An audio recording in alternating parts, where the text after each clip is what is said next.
I think the top guys are probably Ethan Gianni, Max Hansen, me, Ben Eddy, Bryce Mitchell's in there. I'm not I can't imagine he's. If I had to guess, I wouldn't. I don't think he's gonna do it. Like a UFC fighter doesn't stand to gain very much from doing a jiu-jitsu tournament other than just experience. And who knows? He's friends with Eddie, so maybe he would feel bad pulling out. This is Gardy with Clear Life Media, Clear Life Combat. I have a guest that's zooming in. We're going to get him introduced, find out everything that he has going on. Hey, how's it going? What's up, man? How you doing? I'm good. If someone hasn't met you, what's your name? And then we can talk about everything you have going on in the state of the jiu-jitsu world. Sure. Yeah, I'm Keith Krikorian. I'm from San Diego, California. I'm a black belt in 10th Planet, or from 10th Planet, under Boogie Martinez. Yeah, that's it. That's the little intro. Yeah, that's why I've been growing this out, maybe in hopes that I kind of look like the Boogie, the Boogeyman. You're Look. halfway there, dude. You're pretty close. Yeah, Dude, I know. And maybe it makes my jiu-jitsu better. He doesn't have the yeah, right. He cut the sides, so Okay. It just has the goatee now. It looks sick. Yeah. I've seen him, but I noticed that. I was like, dude, that does look cool. You're like, The next time you see him, you're just like, yeah, pointing your chin at him, like, right. Notice anything different about me? And how different is that from somebody wearing socks, seeing if it makes their jiu-jitsu better versus, hey, if I copy Boogeyman, maybe it makes my jiu-jitsu better too. Yeah, maybe. I think socks probably more likely to increase jiu-jitsu skill. For sure. Hey, so let's talk about San Antonio. What's happening next week? How are you involved, and what do you see happening? Next week is EBI, I think like 25 on Friday. I'm also teaching seminar at Temple San Antonio on Saturday. But yeah, and then there's the UFC that night as well, UFC Noche. So there's a ton going on. I'm taking part in the EBI bracket. It's 155. It's got guys like Ethan Krellinson, Gianni Grippo, Max Hansen, Ben Eddy, and myself, as well as like a ton of other really good guys. And it's in like an OG EBI tournament. It's not combat, so I think a lot of people actually appreciate it. From what the sentiment that I've got, they appreciate that it's not combat, and I think all the competitors are grateful too. And everyone seems really pumped. I'm really excited for sure. I'm training really hard. Yeah, the thing that sticks out to me, and you mentioned it, is UFC Noche is that next day. Yep. Like, I think the whole week is going to be buzzing. UFC Fight Pass. Who's going to be in town? Who knows who's going to be in attendance at Sure. the fight at EBI? But it seems like it's just going to be an exciting thing. Yeah. I think it was really smart of them to put it the day before. Like, I think building the tournaments around like events, like how they did the last set of like EBI and combat jiu-jitsu and all those tournaments. They did like called a jiu-jitsu overdose weekend, which was like 4 days of a lot of jiu-jitsu events in Mexico. And I think that just creating an event around it builds a lot of hype and anticipation, and doing that with the UFC is really smart. I'm happy that they were able to figure that out, because I think it's a really good thing for the promotion of the event. Right. And you are someone who's competed at UFC, BJJ. Yep. And, and then this is on Fight Pass. UFC's the next day. It just makes sense, I guess. What's been your experience working with, I guess, the UFC with the BJJ and the hopes to be able to get back to that card? Is there anything in the works or anything you can speak on?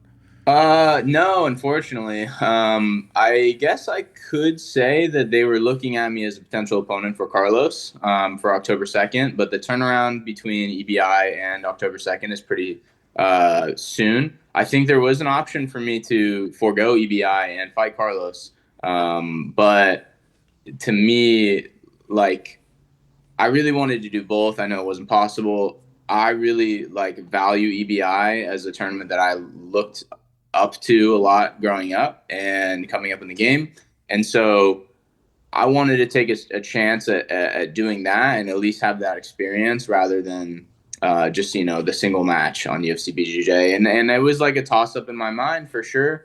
But I think that I'm happy with my decision. I think it'll pay off. And as far as my experiences working in the UFC, to be honest, pretty cool. They treat me like a superstar, which is like cool. I guess, yeah. The face. Yeah, right. Yeah. They haven't gone as far to acknowledge that yet, but But they haven't denied it, and so I no, feel it's like true. it's not making a statement about it is kind of admitting to it. Yeah, I agree. I agree. So I feel good about working with them, and yeah, like I don't know, I do really, I just love competing. I love, doing as much as I can, and so, adding like more experiences to my tool belt or my like, Rolodex is really cool, and really fun, and I'm stoked for the EBI, and then I believe I'll put forth a really good performance, and then moving from there, like open a lot of doors and stuff, and Hmm. hopefully I can get another match on UFC BJJ before the end of the year would be Hmm. nice. You mentioned having looked up to the tournament and the EBI. It's the 25th one. You're a 10th Planet guy. I mean, what does it mean? And, you've competed in these events in the past. What's been your experience? And speak more on what it means to be on these big stages, competing as one of the best in the world with the other people who are considered the best in the world. Yeah, I mean, this has just been a goal of mine for a really long time. I remember I was only a white belt when, or maybe I might have been a blue belt. I was like probably like 16, when the first EBI had happened, and Boogie came in. Like he came into 6 a.m. We're all just like stretching. He came in with Nora. I don't even think they slept. I think they had just like came down from LA to 6 a.m. class in San Diego, and just started like teaching or just ran class, but it was only a few hours after the first EBI had ended. So he's telling me all about it. He's telling me about how Gio had beat this guy named Jeff Glover, who I didn't know at the time, but it sounded like a big deal. um, Boogie had beat a bunch of guys and then gone against Gary Tonin in the finals, and he was like telling me how pissed he was he lost, and then they were explaining the rules to me. I didn't even attempt to understand them. I was like, I have no clue what this is about, but it seemed really cool. And the event grew from there. I also just kept training and like never really stopped, just was like always pushing, trying to get better. And then I think when I was like a freshman in college, I did one of the EBIs because I had done a qualifier tournament, and I had won that. I think, yeah, I'd won that, and then it had just made me like an alternate for the tournament. And then the day of, they called me because I think Bill Cooper couldn't do it anymore or something. Um, so then yeah, I won one match and then I lost, and that was my first time doing it. But it was really cool because it was at the Orpheum. And even winning a match back then, I was just a purple belt. Like it was a really cool feeling. And then after that, I did several other events. I don't know how many. This is probably like my sixth like EBI style Hmm. event. I've done like a ton of different ones. I've done like actual EBI, combat jiu-jitsu worlds. They did like a just an overtime tournament in Texas and El Paso, like during 2020. They're just like experimenting, I think. I've done just like I don't know. I really don't even know how many events. So it's cool to see the progression. I've never really like I've won like one combat tournament, but like to me, it just feels like winning an EBI is like uh, more prestigious and harder, probably. Um, and that's just would be a goal that I would be really is a goal I'm really motivated for. Yeah. So yeah, there's a long history of EBIs too. Like I've seen every event. I've definitely seen every match on every EBI like ever. And it's just something that like yeah, means a lot to 10th Planet. It means a lot to me and means a lot to Eddie. And if he's given me the opportunity to represent 10th Planet, like I definitely highly value that, and I'm excited to hopefully bring home a like EBI title for 10th Planet. Yeah. There's a lot of big names that are on there. Yep. Who are some people that yourself included, or who you're looking out for, or some potential matchups you're excited to, hey, test yourself against or have a rematch against? Is there anybody that sticks out? Yeah, so like I mentioned the top guys. I think the top guys are probably Ethan Gianni, Max Hansen, me, Ben Eddy, Bryce Mitchell's in there. I'm not like I can't imagine he's if I had to guess, I don't think he's gonna do it. Like a UFC fighter doesn't stand to gain very much from doing a jiu-jitsu tournament other than just experience. And who knows? He's friends with Eddie, so maybe he would feel bad pulling out. But the guys that I'm like really keeping my eye on aren't the big names. They're more so the guys like the up and comers, the kids that have been doing PGF and having really good performances, whose confidence is starting to skyrocket. You know, who are dangerous submission hunters, who Yeah. are really good leg lockers. I like Landon Elmore. I like this kid Hoffa. I like who's Christos. Like I like all these guys that are like really exciting and hungry and confident. And those are matches that I keep my eye on for sure. Because those, you stand to gain less from as the experienced guy, and they stand to gain everything. So like they're going to come at you with that energy, and I need to kind of match that, which can be difficult. Right. But I do really like get excited about going against those type of guys. There's a kid in there named JJ Bowers. He beat me at the last combat jiu-jitsu. We had a match like recently where I beat him. But I would still like to maybe, I guess the score's kind of tied, so I'd like to get potentially another match with him and tip the scales in my favor. And there's just tons of guys like that. Yeah, it's a really exciting bracket. I love the rule set. I love sub only. I love EBI. Like I'm really motivated for it. It's like Yeah. I'm motivated for everything. Like no matter what I do, but I'm definitely putting forth a lot of like good effort for this. I'm training super hard, training very disciplined and very organized. And when I do that, I usually parlays into a really good performance. So. Yeah. Let's talk a little bit about CJI. You made a social media post kind of having some of your thoughts, Mhm. and I thought they were great. You did a good overview of that, but overall, what were your thoughts on it? There was some controversy.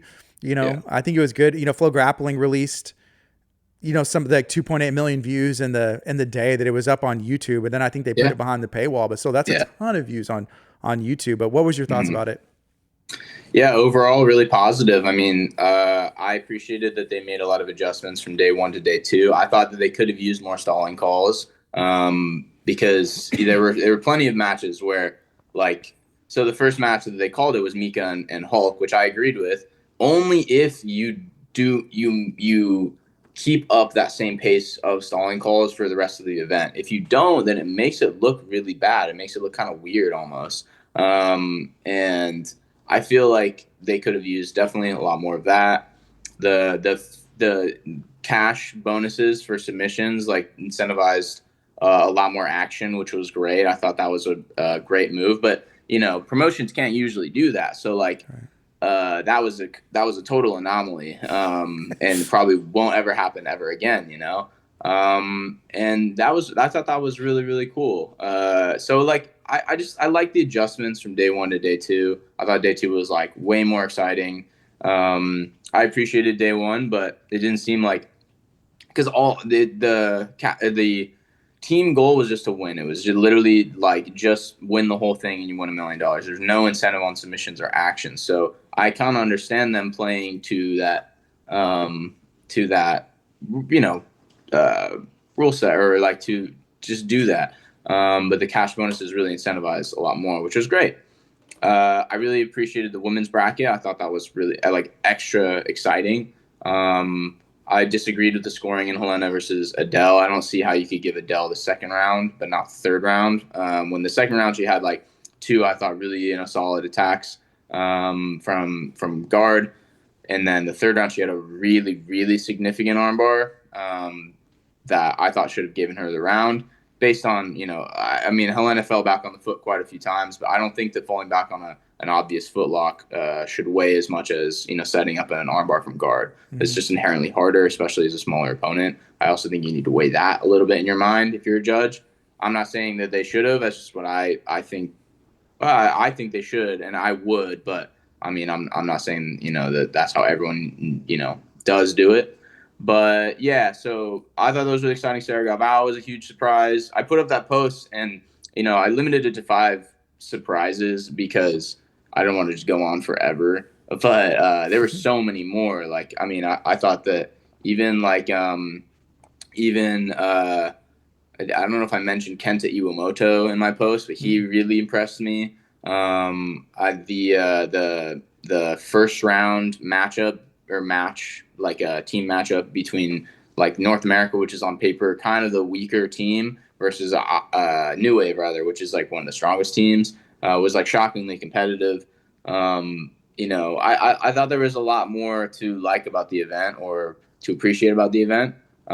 There were some odd, there was like definitely a lot of odd components to it. I thought that what the in the constant interviews with Hanato. No, I like Hanato as a guy for sure. His style, like his sense of humor, I really appreciate. I like he is genuinely a phenomenal comedian.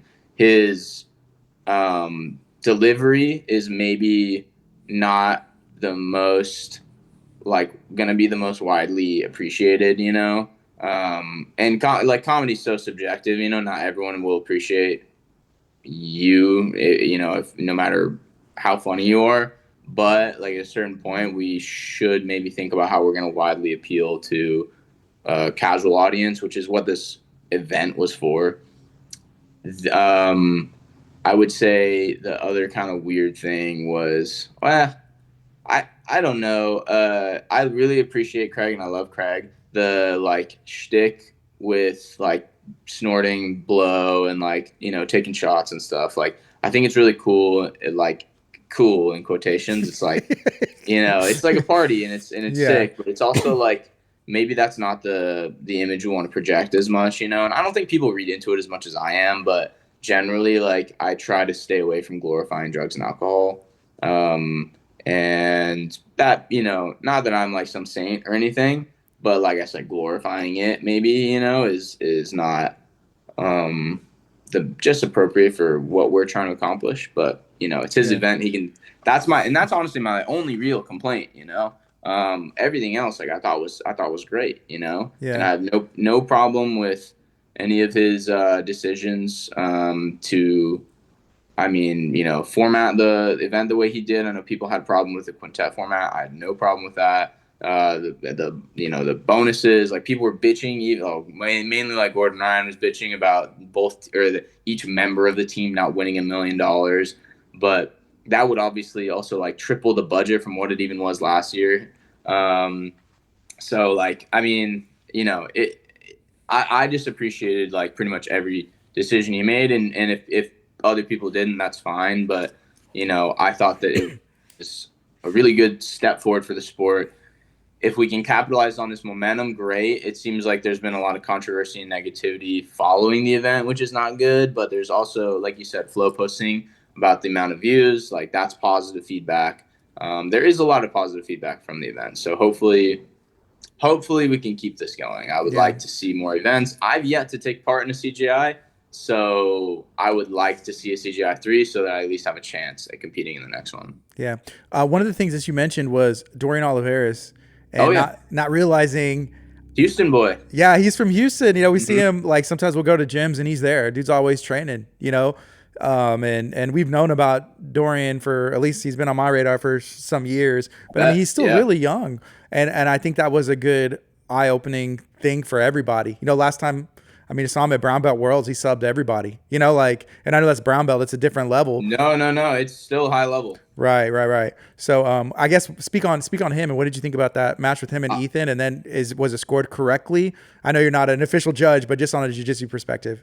yeah, I'll speak on it. I'll give him his flowers because that was massively impressive. I think what people overlook about Dorian is how fast he improves. So he won the trials 2 years ago, right? I was in that bracket, and before the event, he had been, having good success at ADCC Opens. He had lost to one kid named Ezra Elliott from MMA Lab in Arizona, and he had gotten like cradled and darsed, and typically, I wasn't super familiar with Ezra, but like if someone, has like a loss kind of like that, they're a young kid, I wouldn't pick them to win in a tournament like the trials, but then he kind of steamrolls trials, like doesn't have too many competitive matches. They're not like blowouts, but they're not like super, super competitive. He's controlling every single match. So he wins that tournament. He he competes at ADCC, has a really good match, but then loses first round.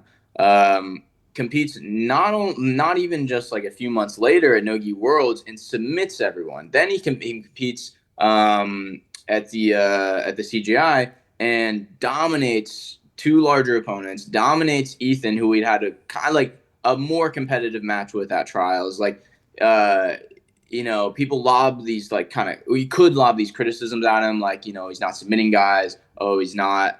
He's having close matches with top guys. It's not really the case anymore. Like he's improving at such a high rate, and that's the type of stuff that like I look for when I'm looking at an athlete. Like, because you don't improve unless you're making the right choices, unless you're surrounding yourself with the right people, and that's what he has done. And I think moving to New Wave and making a lot of sacrifices and lifestyle choices and that's the type of stuff that I will look for when I'm looking at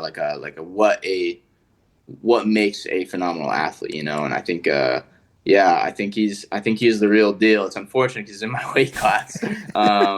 But maybe we'll put together a match on UFC BJJ between him and I. That'd be cool. Yeah. I know you were talking about appreciating humor and going to Hanato. I thought for CGI one, I think it was Gabby and Craig. Like he was doing Yeah. these interviews on the table. Like those are hilarious, right? Yeah. But then the live stuff, it does come off different. And there's a lot of things in Mhm. live that come off different. There's things that are planned, and then as a comedian, you kind of got to roll with it. Yeah. Yeah. And so I definitely see And what you're saying there. he has an unfortunate, I think, character where he has to commit to these things that, like, in real life, he likely would not want to commit to. But Hmm. he recognizes that his character is someone that he has to like double down on.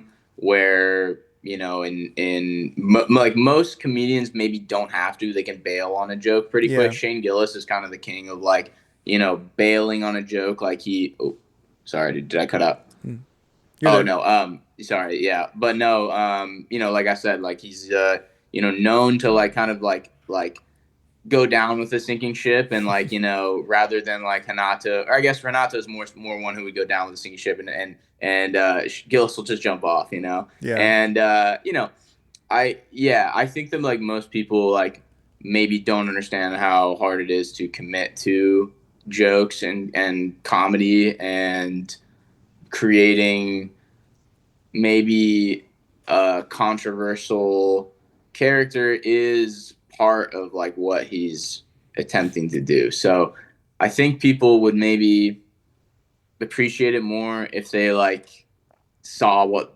truly awful comedy is. I've been to a lot of bad open mics, or not bad. Bad is like just like low level Yeah. open mics. I've been to pretty like bad high level comedy shows as well, and it can go really bad. But there, I've also seen phenomenal comedy, and when it's done right, it's great. So I think you gotta maybe take it for what it is, because he's put in a position where he's interviewing deadpan people, and even like Zach Galifianakis had a similar bit, and sometimes it falls flat. Sometimes it's weird and people don't appreciate it, But it Yeah. is, in my opinion, genuinely funny. Yeah. So it's tough. It was a tough. It's tough. I could see it from both angles. Yeah. And you've been posting more on social media, and some of it is, I think, borderline comedy, and some of it is obviously the seriousness. Like whenever you posted the takeaways, and I was reading that, I was like, is this going to be is this going to be like a comedy edge? And I was like, oh, this is legit. Because even like calling out Kevon and the matches and the Money Bird content, and there's like some truth Yeah. to some of those things, but also trying to keep people engaged. Mhm. Talk to me about that, or I guess even producing more Mhm. of that, and how has that been going?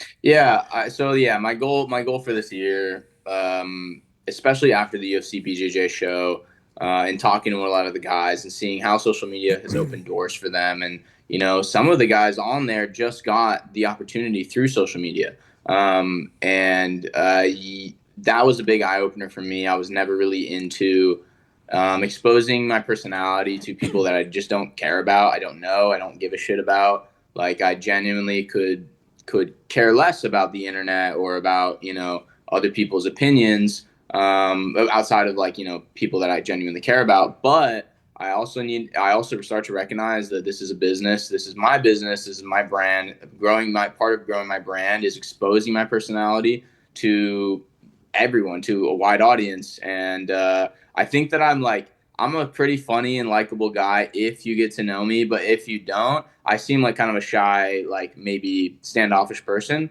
And that's like nothing against anyone. It's just how I am. Like it takes a lot for me to open up myself to people. So I've just tried to do the things that I do around my like close friends and family in front of like a camera now, or in front of an audience. And like previously, the only people that knew that I was even remotely funny were my close friends that I grew up with, or like my siblings.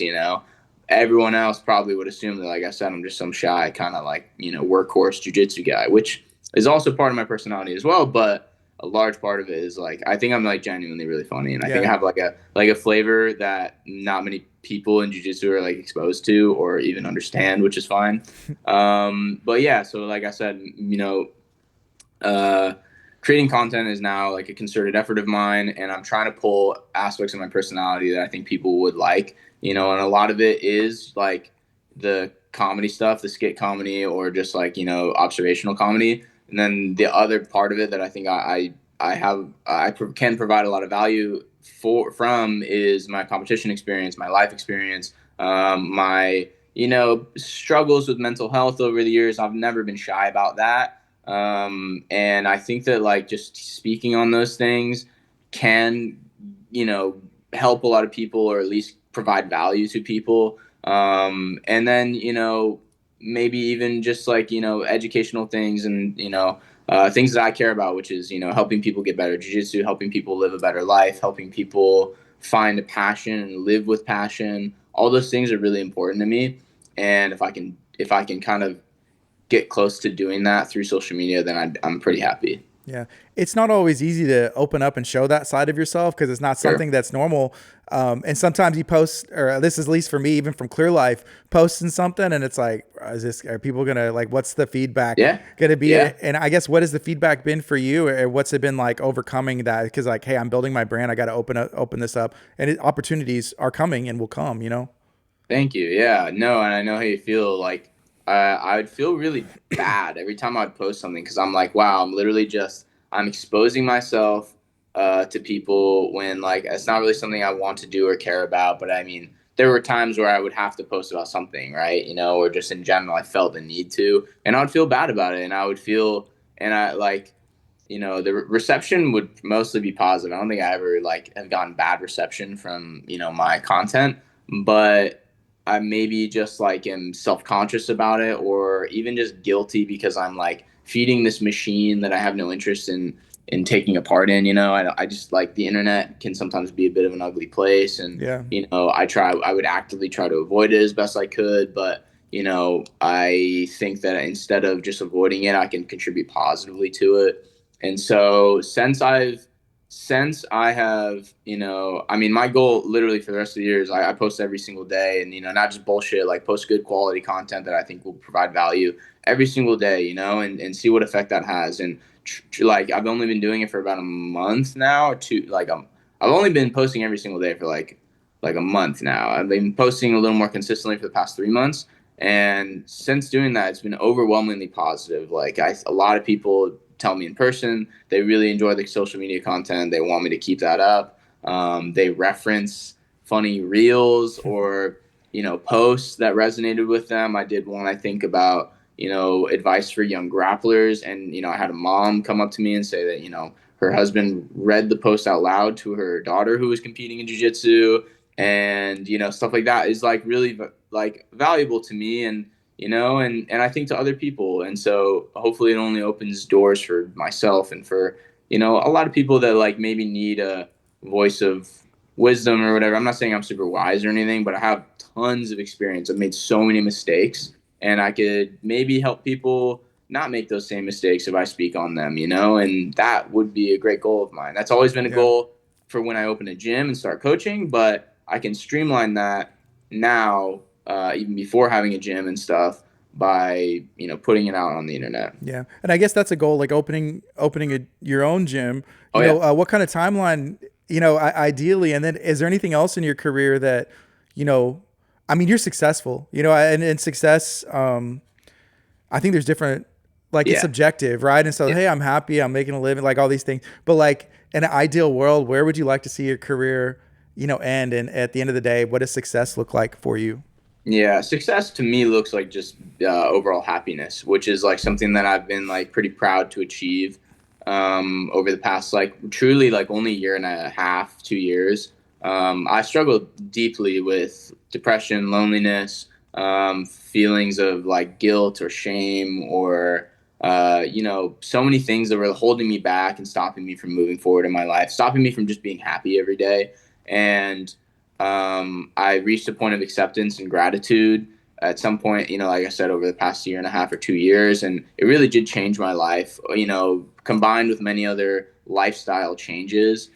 It did change my life, and happiness became my only goal. And success relative, Mm-hmm. like we are talking about, kind of followed. Like my performances in competition got much better. My attitude towards training and maybe the more uncomfortable things about life, like they got a lot better. And things just improved. And like my goal amongst anything, amongst, I think, like just achieving, more accomplishments in jujitsu, which is more personal than like, validating. Like I don't really need any title or anything to validate me, but like for me personally, I appreciate those titles a lot more when I know how much hard work went into them.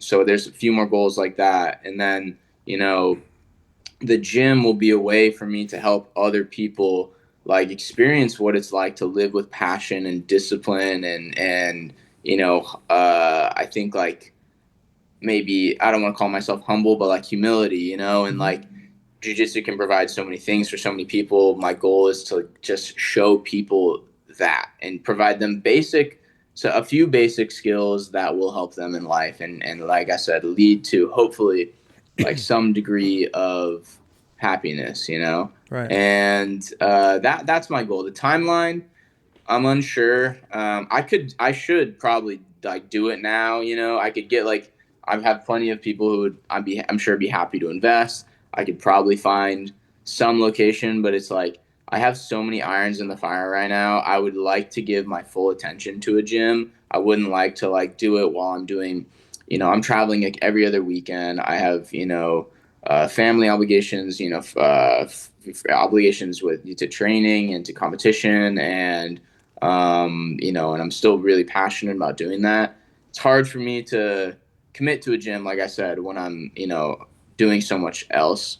But at the same time, I am like um, closing in, I'd say. I'm talking with ChatGPT pretty much like, every other day about like areas, strategies for opening a gym in Southern California, like areas of Southern California that would be good for opening a gym, like, Yeah. like things like that. And yeah, I enjoy doing that. I enjoy, um, the thought, but I would like to take action on it sooner than later. And, when the time is right, I think I'll know.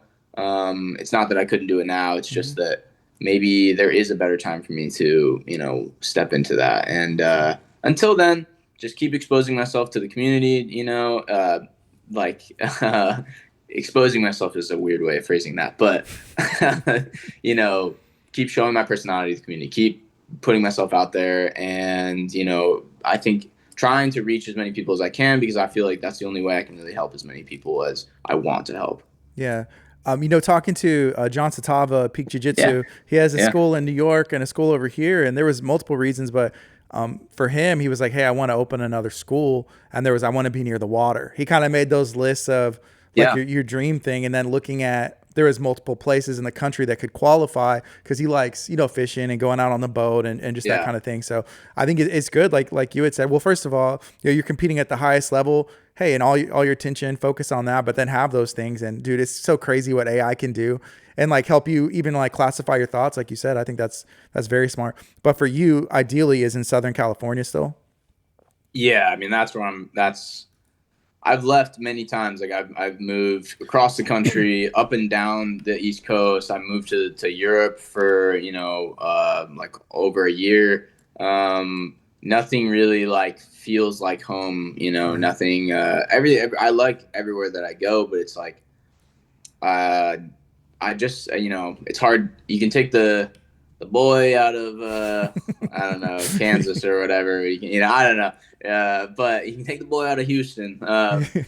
But no, I just like I really do feel like this is a good place for me to set up shop. There's so much that I like love about Southern California that is like kind of ingrained in my identity now. And one of them is just like being close to the beach. My girlfriend and I live a block from the beach right now. I don't know if I could give that up for very much. The people here, there's like a health culture. There's a grind. There is a hustle culture here. Like it's not as like beachy chill as people think. Like that might apply to more like maybe parts of Florida or like, some coastal towns, but like here people are really motivated. They have to hustle because it's so expensive. And I appreciate that. And that makes me work a lot harder. And I think people value each other's time and, maybe like skills or whatever when they see that like we're all working really hard. There's a fitness culture here I think that plays really well for a gym. And then just like overall, I think this is Southern California has turned into a bit of a jiu-jitsu hub as far as training. So that speaks to me a lot as well. Yeah. Could you remind everybody one more time what's happening on the 12th? What's happening next week in San Antonio? Yep. Why should they watch and tune in? And I guess what you're bringing to the table and who's going to win this thing? Cut this promo. Yeah. So September 12th, San Antonio, Texas, EBI for was it 25? Me, Ethan Krellinson, Max Hansen, Gianni Grippo, Bryce Mitchell, Ben Eddy, a bunch of other sick 155ers. We're competing for the EBI title. I'm think I'm gonna win. You can tune in and check it out. I'm pretty, excited for it. I'm really excited for it. I'm pumped. I've been training super hard. I've been locked in for a while now, and man, I think that it's going to be an amazing show. Next day, I'm teaching a seminar at 10 Planet San Antonio. Please show up to that. But yeah, I think it's going to be sick. And I think that where everyone is going to put on a really exciting event. I think energy is going to be really high. I think there might even be like, some UFC personalities there and stuff, which would be cool. And it's just going to elevate, the sport. It's going to elevate the event, the hype, and it's going to be a really, really, really sick event. Is there anything else you'd like to share? Hey, I mean, like as I've been speaking to, please follow me on social media. I've been putting a lot of effort into it. I'm posting daily. I'm providing what I think is like really good quality content. It's not just me posting nonsense every single day. It's me putting a lot of effort into this. Like, trust me, bro, I spend kind of hours a day on single posts just because I want them to be as high quality as possible. So, if anyone out there is looking to, follow an account that provides value and, you can maybe get something from, please give me a follow, maybe engage with my posts and stuff. It helps a lot. Awesome. Thank you so much for making time today. I appreciate you. Appreciate you, man. This is Gardy with Clear Life Media, Clear Life Combat. Y'all be blessed.